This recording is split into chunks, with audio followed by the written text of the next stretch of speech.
Kalau kita melayani, kita pikir orang itu niatnya sama kita tulus apa enggak, kita tidak akan pernah bisa melayani. Selalu banyak pertimbangan, ujung-ujungnya tidak pelayanan. Jarang sekali yang mau pelayan ke bawah. Iya. Itu pelayanan sangat dihindari, tidak menarik. Jadi kalau sekarang ini anak-anak muda lebih suka tampil di gereja-gereja besar. Mereka saling berebut posisi dan sebagainya. Bagaimana kamu mempertanggungjawabkan bahwa orang itu sungguh-sungguh karena pengen ikut Tuhan atau pengen dapat berkatnya saja? Selamat datang di podcast Gideon Yustianto. Silakan masuk. Daniel Octavianus, pelayan jalanan. Hai. Hai Ko. Ini pelayan jalanannya ya. Halo. Makanya mukanya agak-agak coklat-coklat gitu karena sering di jalan ya. Iya, kebanyakan kena matahari. Tapi masih perawan kan? Masih enggak. Udah enggak ya? Udah enggak. Enggak, maksudnya perawan tuh kalau di jalanan kan rawan kena virus, COVID itu loh. Sudah dua kali. Oh, sudah 2 kali ya? Sudah 2 kali. Oke. Jadi pelayan jalanan itu belum banyak sih yang subscribe YouTube-nya ya. Masih baru ya. Ada coba searching gitu di YouTube pelayan jalanan. Jadi agak-agak niru salah satu konsepnya artis di Jakarta sih ya, yang turun ke jalanan terus ya intinya ngasih-ngasih lah berkat ke orang-orang yang miskin, yang harus punya kebutuhan tapi nggak bisa mencukupi gitu ya. Konsepnya niru kayak gitu. Sebenarnya gini, memang kita sebelum ada bikin konten itu kita memang bergerak pelayanan di kaum marginal. Kita udah memulai itu kurang lebih hampir 7 tahun. Kita melayani kaum marginal dan selama ini kita sama sekali tidak pakai sosial media. Nah, kemudian berjalannya waktu, suatu hari saya mulai posting di story WA saya dan juga Instagram. Yeah. Ternyata dari situ tiba-tiba banyak miracle terjadi. Yang pertama seperti kejadian 2 tahun lalu, tiba-tiba di Instagram saya suatu hari ada DM masuk dari teman sekolah saya yang saya sama sekali tidak pernah berhubungan selama hampir 15 tahun. Tiba-tiba kirim pesan di DM Instagram saya, kasih bukti transfer. Tiba-tiba dia transfer kurang lebih waktu itu nominalnya 5 juta rupiah. Dia kemudian chat begini, dan saya ada transfer ke rekeningmu, ini tolong dibagikan untuk jemaat yang kamu layani. Waduh, puji Tuhan ya, terima kasih. Akhirnya kemudian kita berikan berkat untuk orang-orang yang kita layani yang pinggir jalan itu. Kemudian teman saya hilang lagi. Jadi maksudnya hilang lagi, sudah nggak pernah kontak lagi. Yang saya heran itu pertama gini, kok bisa dia tahu nomor rekening saya ya? Padahal nggak pernah minta. Itu yang saya heran, karena kan kita sama sekali tidak pernah kontak, tidak pernah berhubungan. Dulu zaman sekolah pun kita nggak terlalu dekat. Tiba-tiba suatu hari dia kirimkan bukti transfer, transfer nominal yang menurut saya sangat besar. Kemudian yang buat saya heran itu, berapa saat kemudian saya dengar kabar teman saya ini masuk penjara. Masuk penjara, ternyata dia kena kasus penipuan. Jadi maksudnya dia yang melakukan penipuan. Saya jadi, wah, Tuhan tuh caranya untuk memberkati orang-orang pinggir jalan ini luar biasa. Dari situ awalnya kita dulu pelayanan, kita maunya kita nggak pakai sosial media.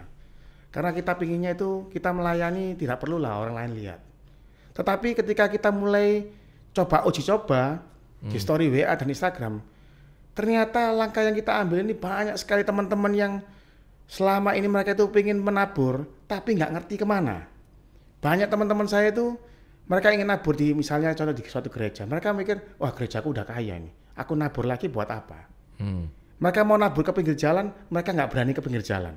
Iya. Banyak orang merasa, ya mohon maaf ya, mungkin mereka merasa ketakutan kalau kumpul sama orang pinggir jalan. Takut pertama takut kotor, atau mungkin takut dirampok, atau dan sebagainya lah. Ya kalau zaman sekarang takut kena COVID. Nah, kena COVID, apalagi kan selama pandemi 2 tahun. Itu pasti tidak mungkin orang berani untuk jalan-jalan ke pinggir jalan, kasih orang berkat, itu nggak mungkin berani. Nah, ternyata langkah kita untuk main di sosial media, ya kita mulai di Instagram, story WA. Ternyata itu banyak sekali tangan-tangan yang menabur yang saya juga heran, mereka ini dikirimkan Tuhan dari mana? Dari sosial media tentunya. Betul. Gitu ya. Jadi ya memang ketika kita melayani Tuhan dengan cara yang seperti ini, banyak pasti ada pro kontra, itu pasti ada. Ada yang bilang untuk pencitraan, untuk ya ini kamu berbuat baik diekspos ke sosial media. Tetapi ketika kita menjalani sendiri ya, kita merasakan, oh ternyata banyak orang itu mempunyai hati ingin menabur. Cuma mereka nggak ngerti caranya bagaimana. Dan kamu menjembataninya gitu ya. Betul. Akhirnya melalui konten yang kita buat pelayan jalanan itu kita mempunyai pemikiran seperti ini. Kita ingin mereka tahu bahwa di bawah sana itu banyak tangan-tangan yang bisa kita bantu. Kadang-kadang mereka teman-teman yang mungkin ya uangnya berlebih lah, mungkin ya mereka merasa kehidupannya yang jauh lebih baik. Mereka itu kadang-kadang tidak pernah tahu kehidupan di bawah sana. Jadi suatu hari itu pada saat saya dulu memulai melayani Tuhan, ya terima kasih kepada Tuhan yang memberikan saya kehidupan yang sangat luar biasa. Setelah menikah, saya menghadapi tantangan, saya secara ekonomi berantakan. Semua harus saya jual, mobil, sepeda motor dan sebagainya. Kenapa? Ya karena pada waktu kita masih belum menikah kan gaya hidup tidak sehat. Istilahnya dunia malam itu luar biasa. Narkoba dan sebagainya itu udah makanan saya. Jadi pada saat setelah menikah, baru akhirnya kita terbongkar semua. Bahwa selama ini utang kita banyak sekali. Kemudian tagihan kartu kredit dan sebagainya, sangat luar biasa banyaknya. Oh, jadi you menikah waktu itu belum siap secara finansial mestinya? Secara finansial belum siap. Nekat ya? Bahkan di 3 hari sebelum menikah itu kita nggak bisa bayar restorannya. Aku pikir 3 hari sebelumnya terus kamu ngajir jadi menikah. Itu sudah mau berantakan itu. Karena kan ya itulah waktu itu kita planningnya 1 tahun sebelumnya kita pikir wah bisa lah kita cicil selama setahun. Ternyata malah belum kebayar sampai 3 hari sebelum hari. Oke.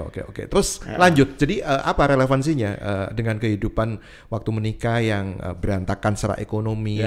Apakah dari situ kemudian mulai timbul hati yaitu untuk berbagi itu?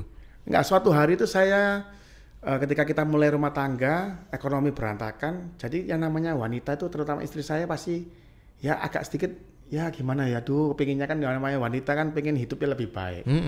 Ternyata menikah sama pasangan yang ekonomi sudah berantakan, rumah sangat sederhana sekali. Nanggung utang lagi. Nanggung utang lagi, aduh rasanya gimana.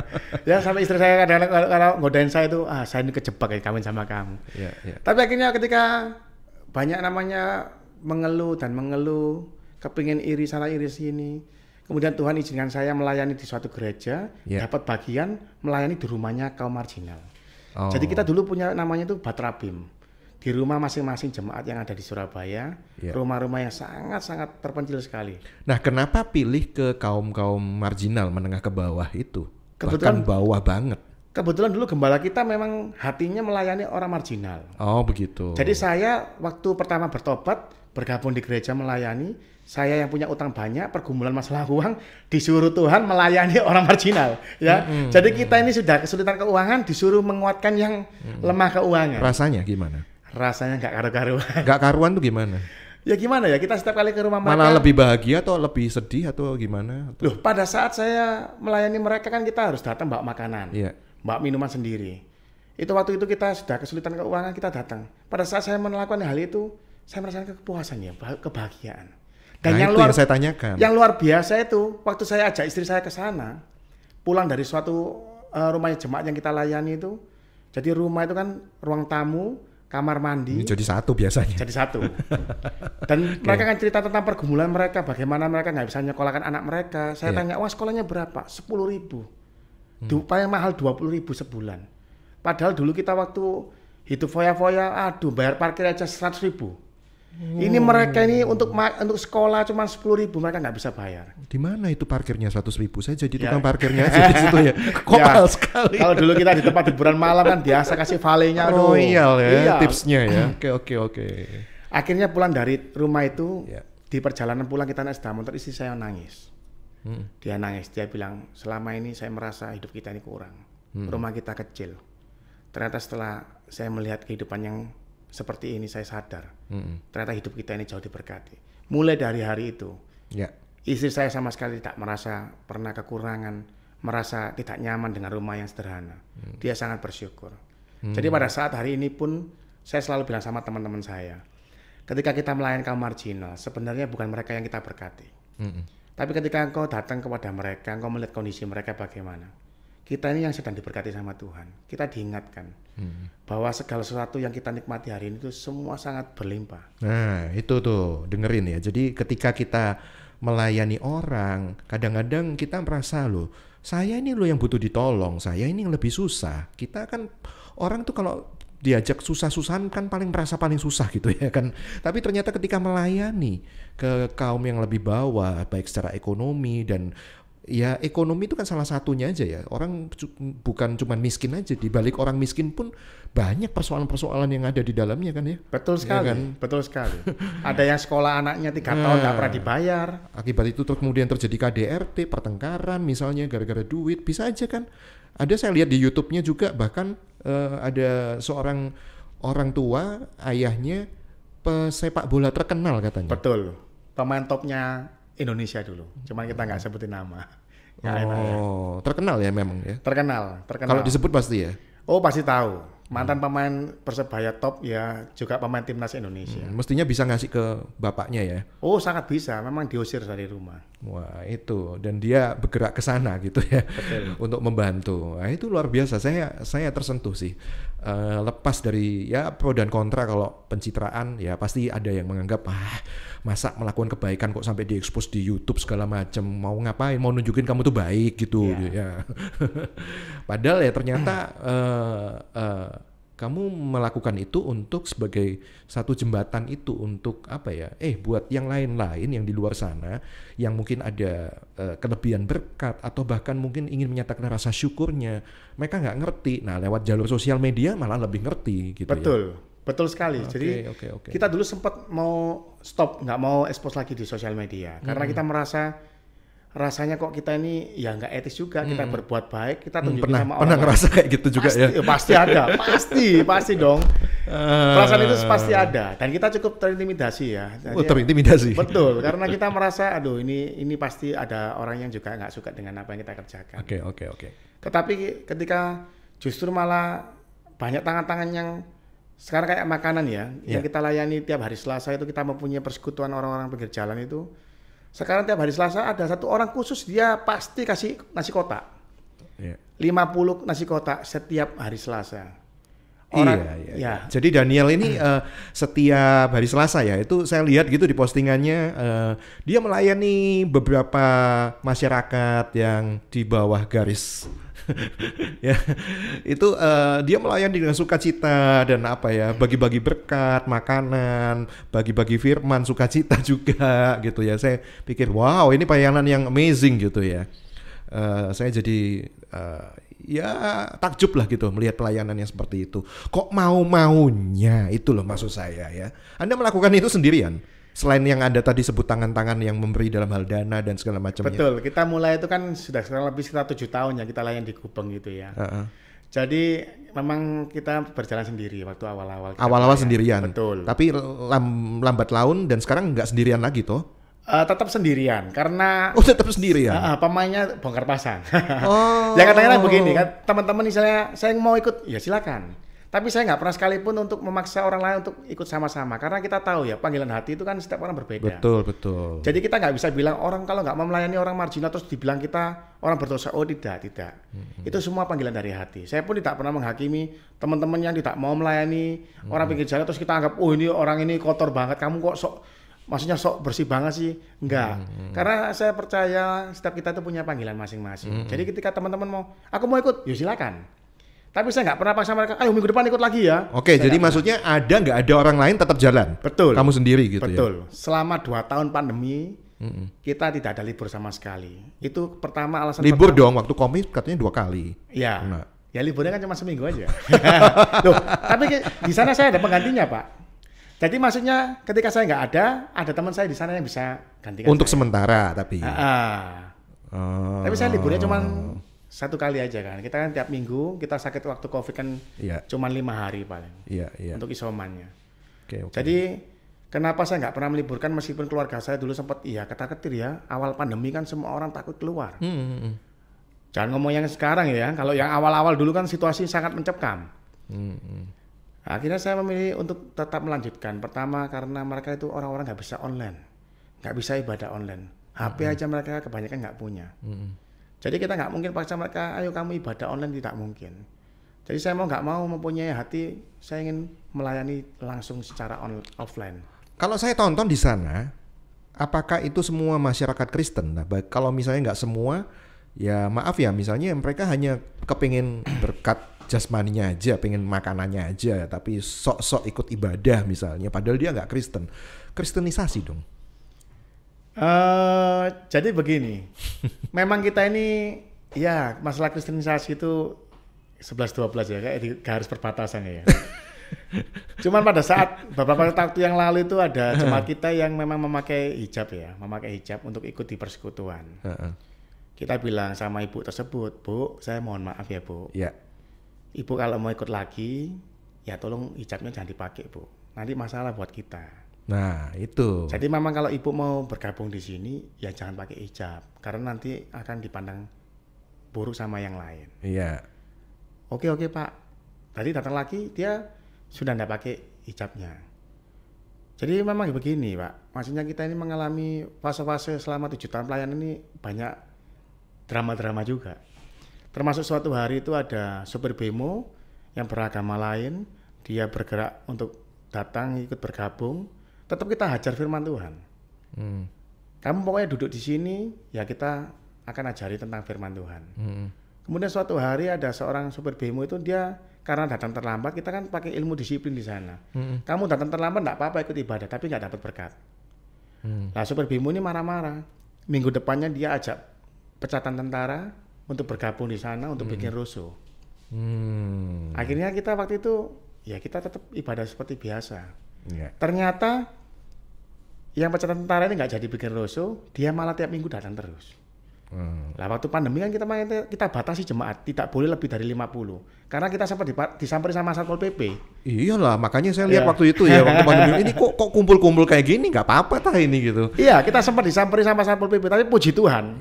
Kita bukan disuruh buyar, malah cuma dibilang begini, Pak jangan ditambah lagi ya orangnya ya. Sudah segini aja. Yang ditambah berkatnya aja Pak ya.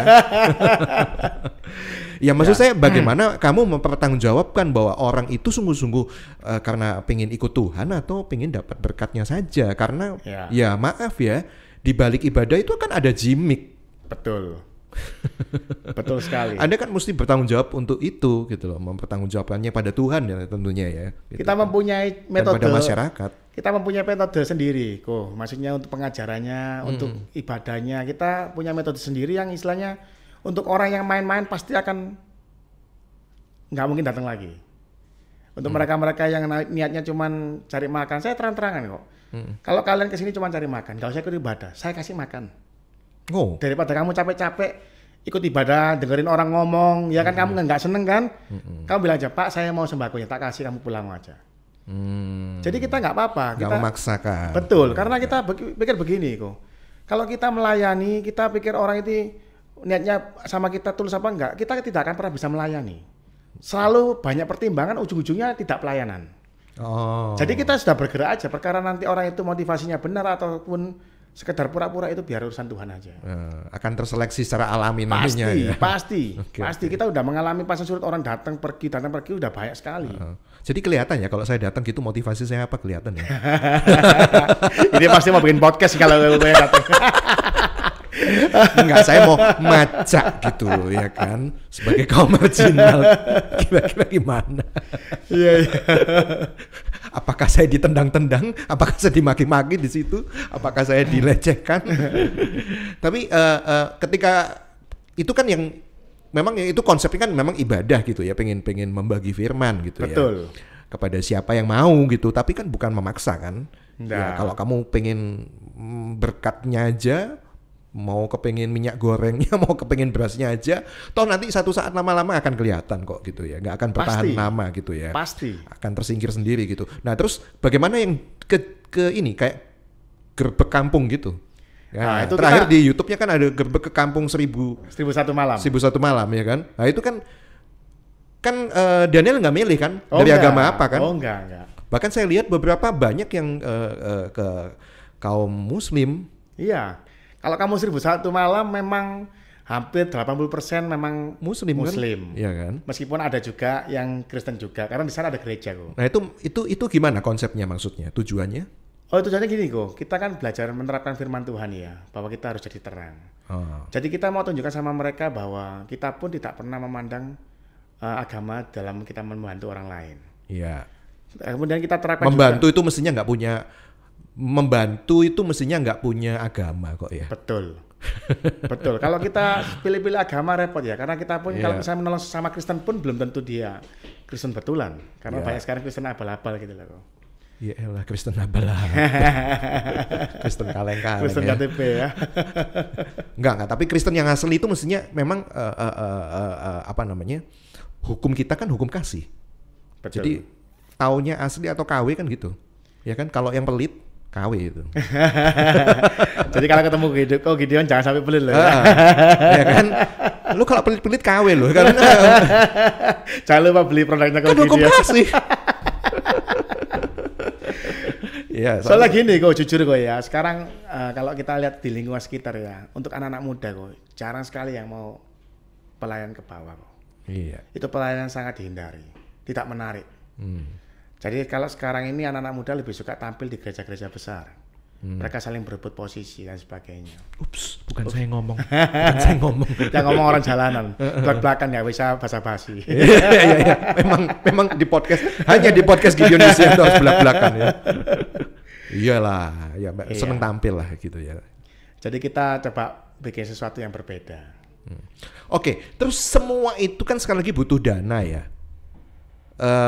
Lepas dari apa ya transferan yang ada masuk dengan caranya Tuhan itu cukup atau dicukup-cukupin atau ya sesuai dengan jumlahnya atau kadang-kadang ya nambahin atau banyak nambahinnya daripada.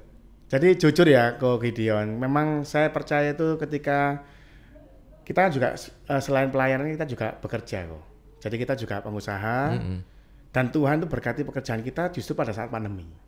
Di saat semua orang gulung tikar, semua orang terdampak, justru usaha yang kita kerjakan malah meledaknya waktu pandemi. Dan kita sadari semua itu bukan untuk kita. Yeah. Jadi apa-apa yang kita terima hari ini sebenarnya itu supaya pelayanan kita semakin besar. Jadi ketika kita pelayanan untuk orang-orang marginal, jujur aja saya nggak pernah peduli tentang siapa yang menyumbang. Ada atau tidak ada kita tetap jalan. Nah makanya kalau nggak ada terus jalan gimana? Ya dengan yang kita Kantong sendiri dong? Betul, pasti. Nah kantong sendiri dari mana? Dari usaha kita kok. Oh usaha. Iya. Usaha apa? Kita usaha di bidang sandal kok. Kita jual secara offline dan juga online. Online munculnya juga karena situasi kepepet ya, pada saat pandemi itu kita terpaksa buka online. Ternyata itu berkat Tuhan yang lain lagi. Gitu kok Gideon. Jadi memang awalnya sudah menjadi pengusaha. Betul. Jadi Tapi kita, waktu itu nggak banyak online gitu ya. jadi waktu itu kita maksudnya masih bergeraknya di bidang offline aja, kelilingan Iya, aja. kelilingan gitu ya. Sales kelilingan. Tapi ternyata nggak nyangka malah semenjak COVID itu awal-awal kan harus ke online gitu ya. Iya. Ternyata pasarnya lebih besar di situ gitu. Betul, karena waktu itu kan kita kan nggak bisa kemana-mana. Saya bingung jual barang saya gimana, terpaksa harus jual lewat online. Tapi waktu pertama-tama nggak jalan juga kok Gideon, karena kita toko baru ya kok, nggak ada review, nggak ada penjualan. Nggak dianggap ya, kasihan. Saya juga dianggap. pernah ngalami gitu lah, nggak usah diceritain. Rasanya ngenes gitu ya. Ngenes ya. Aduh. Sehari kadang nggak ada order, cuma 1, 2. Itu udah berhari-hari nggak dapat orderan sama sekali kok. Sampai suatu hari itu tiba-tiba saya punya customer dari Jakarta itu paksa saya jual face shield kok. Oke. Jadi saya itu nggak mau tapi dipaksa, udah dikirim langsung sama dia barangnya itu. Saya bilang, kok saya jual di mana? Saya nggak pernah jualan face shield. Udah kamu terima aja, udah ini lagi laku. Loh, jadi yang pertama dijual kan itu sandal itu. Sandal kan saya posting nggak pernah laku. Nggak laku? Nggak laku sama sekali. Kenapa? Satu aja ya nggak tahu karena kita mungkin secara ilmu juga masih belajar. Ya tokonya masih baru, belum baru. ada ulasan. Betul. Padahal sandalnya bukan jelek kan? Enggak. Loh sandal yang pertama kali kita jual kok, sampai sekarang itu jadi bestsellernya kita sampai hari 2 tahun loh kok. Ya saudara-saudara ini udah masuk AdSense ya.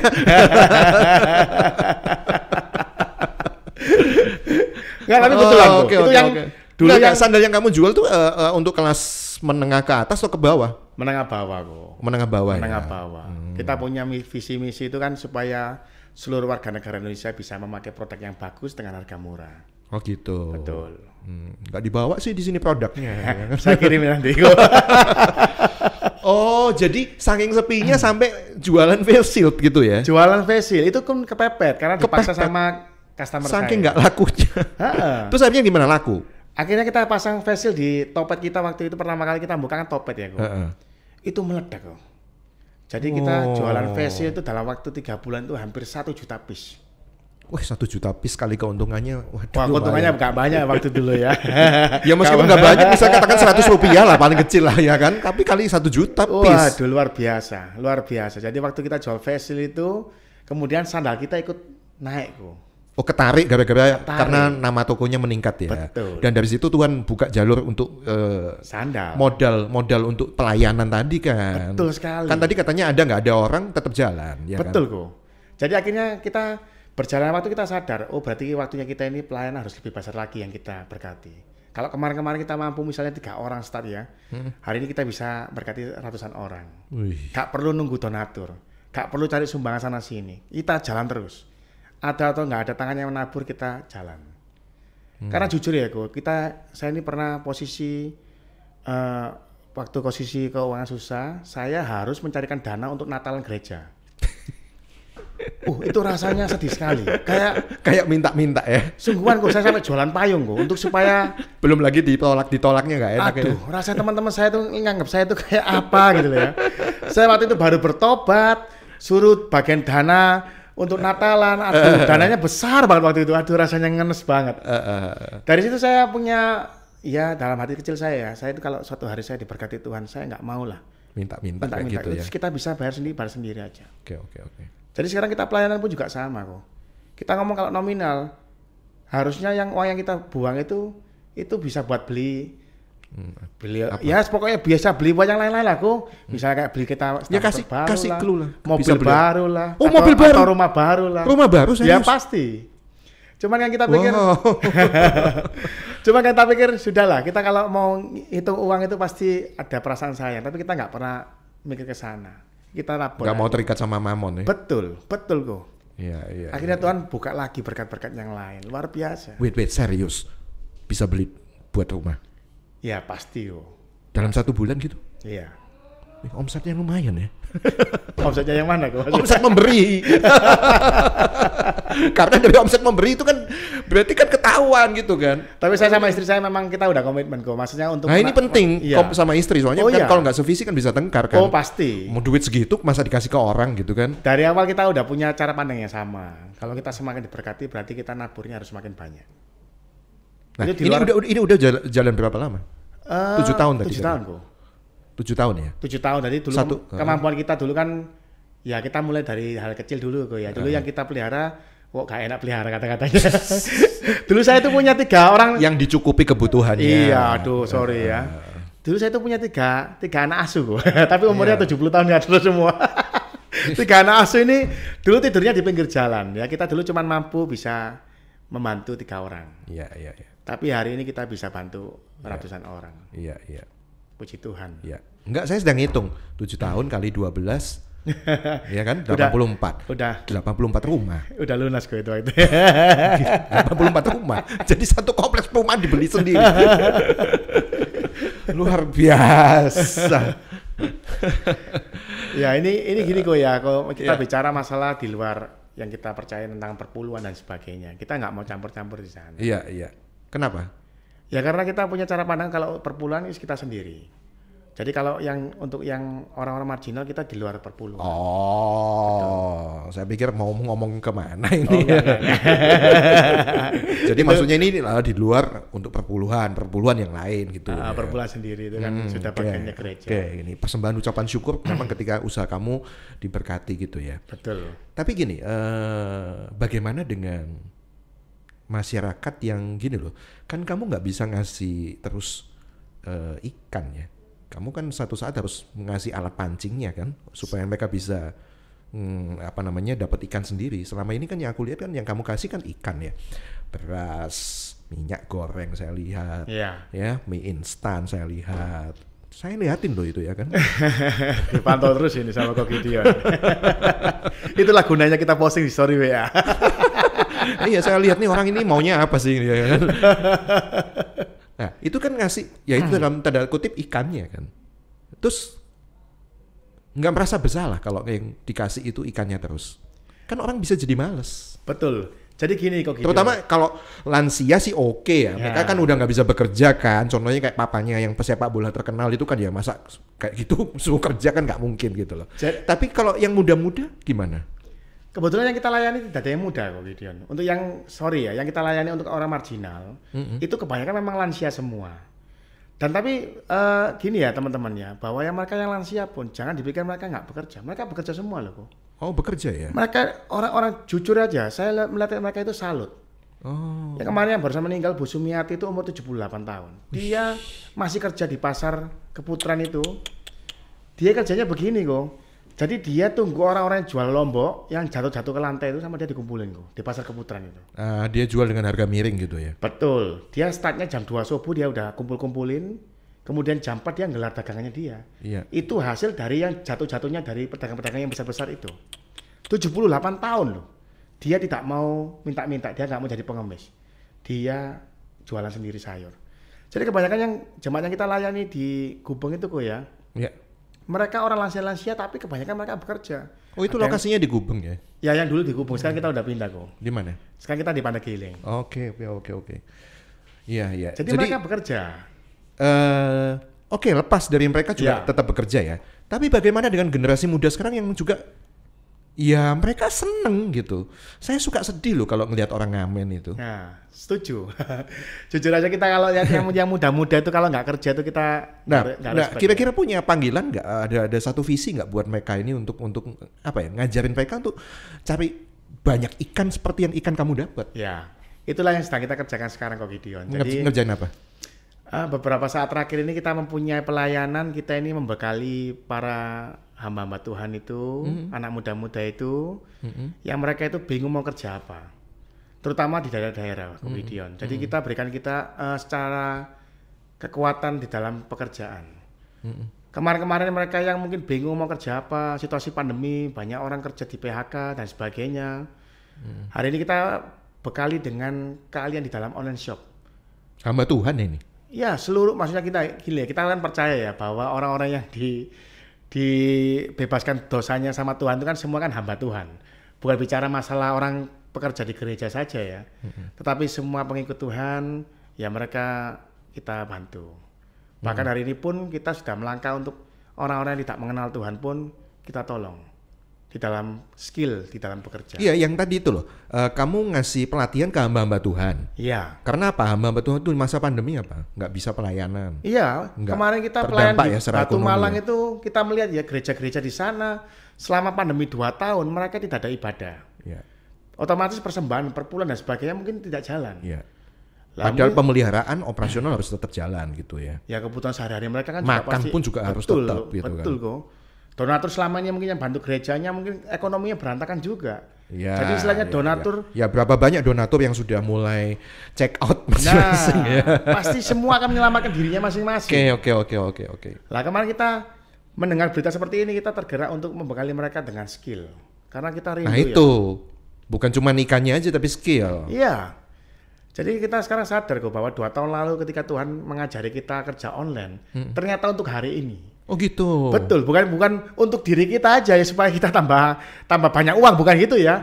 Ternyata Tuhan itu menyiapkan kita untuk hari ini, supaya apa yang kita pelajari selama 2 tahun ini kita kasih gratis. Gratis, sama sekali nggak ada biaya. Kita ajari mereka. Dijamin sukses. Nah itu perkara itu silakan sama Tuhan ya. Coba ya. Saya ini maca, saya jadi hamba Tuhan di pedesaan, ya kan? Gimana ya saya macanya ya? Terus kamu ngasih aku pelatihan. Ayo gimana coba. Iya Pak. Jadi gini. Gereja saya ini Pak. Jadi gini kok. Pandemi. Kita bikinnya konsepnya seperti seminar. Jadi kita bukan one by one gitu. Kita seminar, kita kumpulkan, kemudian kita dari pagi jam 9 sampai jam 5 sore kita berikan materi dari pagi sampai sore itu. Oh, 1 harian penuh gitu ya? Betul. Jadi ketika materi itu kita kasih background dasarnya, buka toko online, strateginya. Kemudian setelah selesai seminar, kita berikan grup WhatsApp untuk follow up lagi perkembangan dan juga problem-problem yang mereka alami ketika mereka kerja online shop. Jadi nggak cukup waktu seminar dalam sehari yang cuma berapa jam aja, tapi tetap di mentorin gitu ya? Betul. Dibimbing gitu. Sampai jalan. Kalau toh nggak jalan ya harus dicari tahu kenapa nggak jalan gitu. Betul. Ya? Kalau sampai nggak jalan berarti mungkin perlu semakin dekat sama Tuhan. Oh enggak ya, nggak ada hubungannya. Nggak ada hubungannya kali. Itu kan suka-sukanya Tuhan mau berkati cara gimana. Betul. Ya kan? Oke. Ya. Jadi gini kok Gideon, sorry sebentar saya potong sebentar.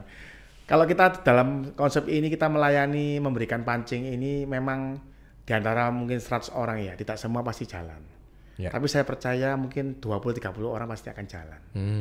Jadi kalau kita punya target harus 100% jalan semua, kita pasti akan beban. Iya. Saya nggak mau, saya lakukan bagian saya. Perkara orang itu nanti jalan apa tidak itu terserah Tuhan. Iya.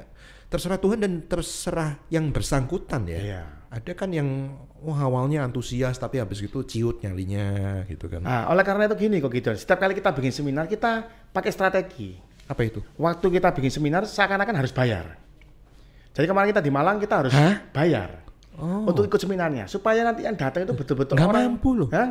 Nggak mampu kok suruh bayar. Ya kita bayar waktu itu kan nggak terlalu mahal kok. Berapa? 75.000. Lu lumayan loh itu. Lumayan sih, orang itu sempat ada pro dan kontra waktu itu sempat ribut juga. Wah ini harusnya nggak bayar, kasihan juga. Oh tapi itu maksudnya aku tahu untuk memacu aku supaya nggak sembarangan loh, saya udah keluar duit 75.000 ini. Betul. Ilmunya harus diterapkan nih bener-beneran nih. Betul. Rugi dong kalau saya udah bayar seminar 75.000 tapi nggak jadi gitu ya. Betul. Tapi setelah kita kemarin praktek ya, mereka bayar, mereka betul-betul fokus loh waktu. Iya, bener-bener niat 75.000 udah keluar. Iya. Invest lah itu Nah, katakan. mau selesai baru kita kasih clue-nya bahwa hari ini gratis untuk semuanya.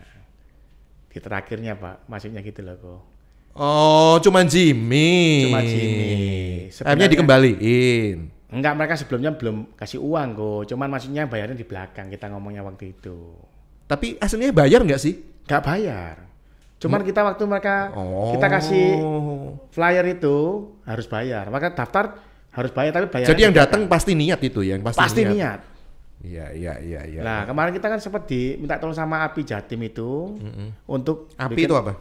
Asosiasi Pendeta Indonesia. Oke, Untuk bikin acara seperti di Malang itu di Surabaya untuk seluruh Jatim. Kita bilang kita harus bikin orang-orang yang datang ini betul-betul mau belajar. Jangan cuma ngisi waktu. Kita capek maksudnya. Seminar dari jam 9 sampai jam 5 sore ngomong itu capek loh kok. Saya mungkin ilmunya kalah sama Kok Gideon ya. Wah, merendah. Dia toko online-nya gede sekali. Saya mesti belajar. Gimana sih gedein toko online? Clue-nya ada? Ya clue-nya gini kok. Kita ini harus tahu Tips sukses. produk terlaris yang ada di Shopee. Koko misalnya bergerak di bidang kosmetik misalnya. Terus ya nyebut ya dari Topet, Shopee, sekarang terus saja ya. Kita nggak di-endorse nih padahal. Nggak apa-apa di sini belak-belakan. Terus? Nah, koko misalnya koko di Shopee ya produk terlaris 20 produk terlaris kan kelihatan kok. Iya. Lah koko sekarang mau jual barang orang kan, jadi reseller, dropshipper. Ya. Langsung aja chatnya 20 orang itu kita chat aja. Mana yang bisa kita jual lagi. Otomatis harga reseller kan beda dengan harga toko mereka. Kita negosiasi ke mereka. Ngambil 5 berapa? Ngambil 50 berapa? Ngambil 100 berapa? Lah kalau kita lihat spellingnya cukup banyak, oke, kita pastinya nggak mungkin awal kita ambil 100 dong. Kita pasti ambil 5 dulu. Nah kita lihat nanti, 5 ini kita masih ada keuntungan nggak? Kalau masih ada keuntungan nggak apa-apa, kita jual dulu. Yang penting toko kita bisa naik dulu. Otomatis pasti kalau kita jual 20 produk terlaris, pasti toko kita meskipun baru, pasti bisa langsung jalan. Kenapa saya yakin? Karena saya juga udah terapkan di toko saya yang baru. Kita punya toko cukup banyak kok, ada 8 toko. Kita uji coba terus, kita buka toko baru, kita coba. Produknya macam-macam itu ya? Kita coba strategi, misalnya toko A ini ya kita baru ya, kita jual barangnya orang. Dengan metode yang tadi yang 20 produk terlaris tadi. Langsung kok. Kita toko yang baru namanya Sleeper Room ya, Sleeper Room. Ini baru buka 3 bulan kok. Penjualan per hari kok tebak berapa? Berapa? 100 paket per hari. 3 bulan baru buka. Iya. Caranya nego tadi 20 produk terlaris tadi. Enggak, kebetulan saya tahu suppliernya, tapi saya lihatnya di 20 produk terlaris. Karena saya kan di sandal kok, saya tahu suppliernya. Oke. Nah gitu loh. Misalnya kita ngomong, ya kosmetik misalnya, merek A. Nomor 1, langsung chat aja. Pasti dia harga reseller beda. Jadi 8 ini macam-macam, nggak sandal aja berarti, udah melebar kemana-mana. 20 tetap sandal, cuma itemnya yang beda-beda. Modelnya. Sama pasarnya beda-beda, ada yang Shopee, ada yang hijau, ada yang biru dan sebagainya. Ngapain pakai kode warna tadi udah kadang nyebut nama. Yang disebut namanya soalnya nggak dapat endorsan kok, jadi kita ya tit gitu. Terusin. Oke. Ya. Itu tadi tipsnya ya buat Anda yang pengen jualan online ya. Ini semakin ke depan kalau tebakannya Daniel memang semakin mengarah ke sana ya. Jadi gini, kalau kita lihat di statistik ya, bahwa pengguna online ini hari ini baru 10 juta orang kok. Artinya masih ada potensi yang jauh dari itu. Loh, penduduk Indonesia 270 juta lebih kok. Cuman berapa persen itu nggak sampai. Jadi orang-orang desa ini masih baru belajar. Dan mereka pasti akan semakin berkembang. Seiring Indonesia semakin maju, pendidikan semakin merata. Betul. Yang beli produk di toko online saya itu dari desa-desa loh kadang. Loh, jadi gini kok Gideon, kalau kita tahu ya konsepnya. Ada yang pernah chat ya, desa saya nggak ada di peta. Terus kirimnya gimana? Ya kayak Kampung 1001 kemarin juga nggak ada itu. Kenapa? Itu nggak ada RT-nya juga itu. Kampung 1001 itu. Makanya itu. Kalau ada beli paket mereka ngambil gimana sendiri. coba? Biasanya mereka ngambil kok ke kantornya JNT atau apa yang lain. Sebut lagi merek lagi ya. Tit. Udah kadung. Nggak, saya soalnya punya JNT juga, promosi juga. Dia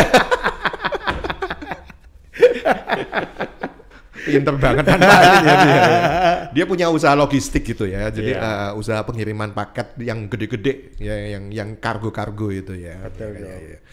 Ya, luar biasa berkembang ya. Dari yang satu ke satu yang lain, dimulai dari yang kecil ya. Betul. Untuk menjadi besar itu. Bagaimana kamu menjawab dengan ya sekarang kan semua orang pengen segera instan ya. Ya misalnya contoh pengen berbisnis gitu ya. Pengen yang cepat balik modal, yang cepat. Makanya yang banyak yang kena yang bodong-bodong itu yang pada ditangkepin ya kan. Itu kan cepat gitu kan ya kan. Tapi bagaimana tips dari kamu bahwa untuk memulai dari yang kecil dan kemudian berproses itu bagaimana supaya tetap bisa sustainable ya? Saya percaya gini kok Gideon, satu firman Tuhan yang selalu saya pegang sampai sekarang bahwa kita ketika setia dalam hal kecil, Tuhan pasti akan percayakan kita hal besar. Amin. Jadi ketika saya dipercaya Tuhan untuk mengelola perusahaan yang cuma karyawan cuma 2, saya kerja dengan terbaik, kita menabur, kita tetap melakukan firman Tuhan, akhirnya Tuhan percayakan lagi perusahaan yang semakin besar. Bahkan saat pandemi pun yang banyak orang gulung tikar, kita ini kerja di bidang sandal loh kok Gideon. Bidangnya sama sekali tidak diuntungkan pada saat pandemi. Malah gelar tikar. Kecuali saya jual masker, jual oksigen, mungkin waktu pandemi pasti laris manis. Tapi kita jual sandal loh, sama sekali orang stay at home, harus di rumah, beli sandal lagi loh buat apa? Kalau logikanya kita ya. Kalau memang buat macak ya buat apa? Iya kan? Saya beli baju baru aja saya bingung kapan makainya, kita nggak pernah kemana-mana. Iya, betul. Tapi ada aja gitu ya, jalan Tuhan tuh ada kok. Betul, justru kita waktu pandemi kita booming. Iya. Saya kadang kalau flashback, coba nggak ada pandemi, mungkin kita ya hari ini biasa-biasa saja. Istilahnya kreatif itu nggak ada. Justru karena tertekan, karena situasi yang berat, justru kita ini semakin kreatif. Iya. Karena saya percaya manusia itu sebenarnya punya kemampuan yang hebat, cuman tidak dipergunakan dengan baik.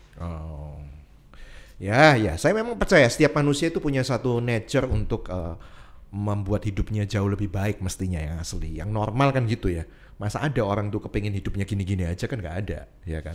Secara nature dia pasti akan mengembangkan potensi dirinya untuk menuju pada sampai potensi yang maksimal yang Tuhan sedang program dalam kehidupannya gitu sih kalau pendapat saya. Ya ini hebat nih, dia bisa memaksimalkan gitu ya, dan bukan untuk dirinya saja tapi bisa juga untuk membagi kasih kepada sesama gitu ya, lepas dari agama apapun kan.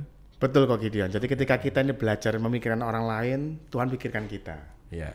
Tapi di saat hari ini kita pikirkan diri kita sendiri, Tuhan akan lepaskan, nggak akan dipikirkan kita.